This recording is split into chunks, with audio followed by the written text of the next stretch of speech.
been a few days since my last metal update, so I'm going to take another look at gold.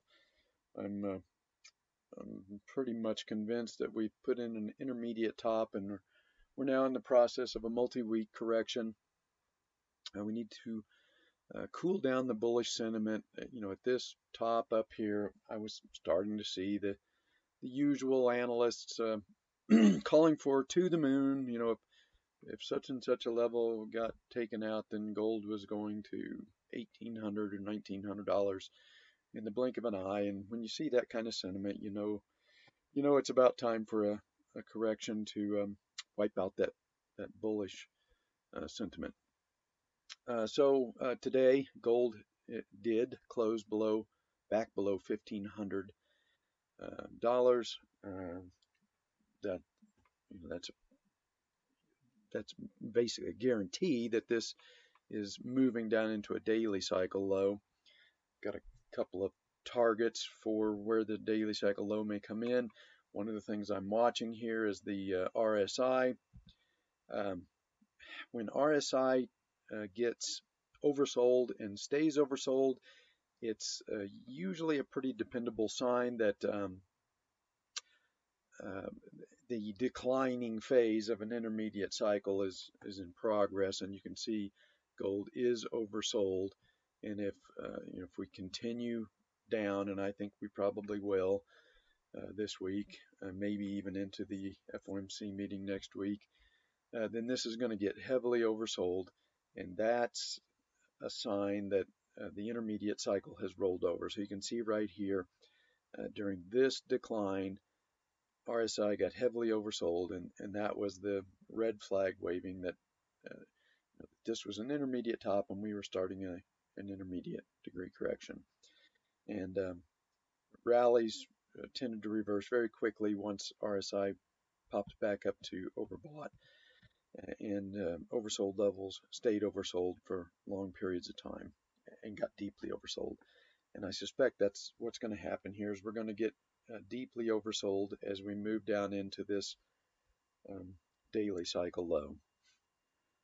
Um, and the problem is that there's just too much white space between price and this.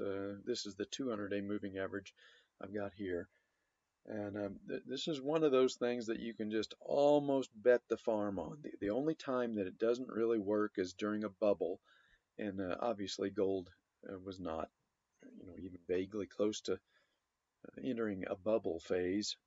We have to get above the all-time highs, and then it'll probably take several years after that before gold enters a bubble. So, barring something entering a bubble phase, when you see price get stretched really far above these long-term moving averages, the 200 day, the 200 week, the 50-day, that's just a prime spot for an intermediate correction, and that is when you've got to start ignoring these people that are caught up in the hype and calling for prices to go to the moon.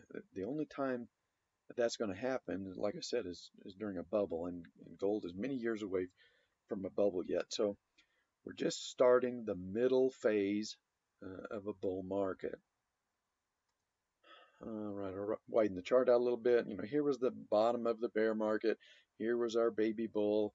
And then once the election was, we got through the election, we had not only did we get a Republican president, but we got a Republican Congress. That was the um, bell ringing that some things were going to get accomplished, and so the stock market took off, and gold it didn't continue its bear market, but it just got pulled into a 3-year sideways basing pattern, a real mess. But we're breaking out of that now as the trade war intensifies, and that of course is going to intensify the currency war. And I've been saying for the last 10 years that this whole thing that started in 2000 is going to end. The end game is going to be played out in the currency markets, and I think we're starting that end game, and it too has many years still to play out. But I think it's to the point now where um, it's going to become favorable for gold, and we are now starting the second phase of the bull market. So here was the first phase, the baby bull, the long basing pattern. Now we're starting the middle phase of the bull market, and those can last for many years, as long as maybe even up to 10 years. I don't know that this one will last 10 years in the middle phase, but I think it's easily going to last 5. And during the middle phase of a bull market, um, intermediate corrections tend to be severe. They have to scare traders and investors. They have to keep the wall of worry alive. So I saw a lot of people calling for a very mild intermediate cycle low, simply because this was such a very powerful push during the initiation of the second phase of the bull market, and that is just not how middle phases of bull markets work. The intermediate corrections tend to be pretty severe. They usually retrace at least 50% of the preceding intermediate rally, sometimes 62%. Um, I I think gold's probably going to come down and test this breakout zone right here. We've multiple times we moved up to this 1370, 1380 zone and then couldn't get through it. I think we've got to come back down and test it, and then the middle phase will resume.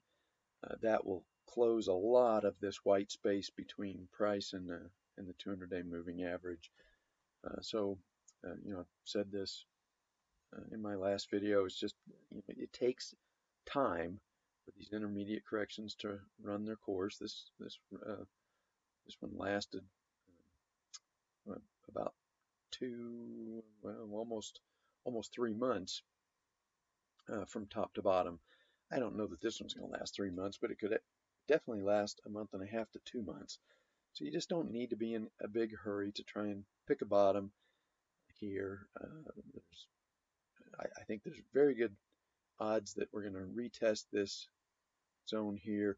We need to close a lot of this white space between price and this 200-day moving average before metals are going to be ready to give us the next leg up. And we've got to get rid of that sentiment, that to the moon sentiment that has been generated during this powerful rally. Got to wash that out, get everybody bearish again. That'll build a wall of worry, and then we'll be ready for the next leg up. And I think the next leg up could, I think it will probably take gold to 1650, maybe $1,700, even a small chance that gold could make it back to $1,800. I do think gold is going to get back and test the all-time highs before this 8-year cycle tops. The 8-year cycle started right here in the end of 2015. So the next 8-year cycle low would be due in 2023, which means we're probably going to get a top somewhere maybe in 2021 or 2022. So we've got plenty of time here still to work our way up and test those all-time highs. But it is not going to be a straight shot up like the crazy bullish predictions that we were hearing over the last several weeks. This is going to be a slow grind back up to those all-time highs, and then we're probably going to have at least a year of correction down into the 8-year cycle low before we can gold can turn and then finally break out above that 1900. I believe it was $23 all-time high. So some patience. You don't need to be in a big hurry. Let's close some of this gap between price and this 200-day moving average.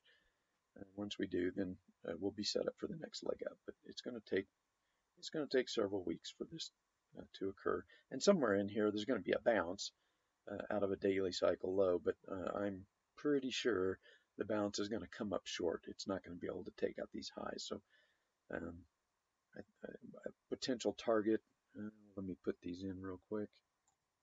All right, a potential target for a daily cycle low. The first one, of course, would be the 50-day moving average. I think this one's probably pretty good possibility, and then the other potential target, if this 50-day moving average gets taken out, would be the 38% retracement, which I think comes in just a little above 1450, so right in here. That would be a spot for this daily cycle to bottom. The dip buyers are going to come in. They're going to, they've been trained to expect only higher prices by this rally, so they're going to come in. They're looking to buy a dip, but the dip is almost certainly not going to make a higher high before it rolls over, and then we continue down. And like I said, probably come back down to this 1370, 1380 zone down in here. Um, so be wary. We're going to get a bounce, but the bounce is not going to make a higher high. So don't get caught buying a dip in an intermediate decline, thinking that you've gotten in at a good price, because we've got another leg lower. Intermediate cycle lows almost always unfold as an ABC, at least an ABC down. So we're in the A wave down now. At some point, we're going to get a B wave that is not going to recover these highs, and then we'll get a C wave down to that final intermediate cycle low.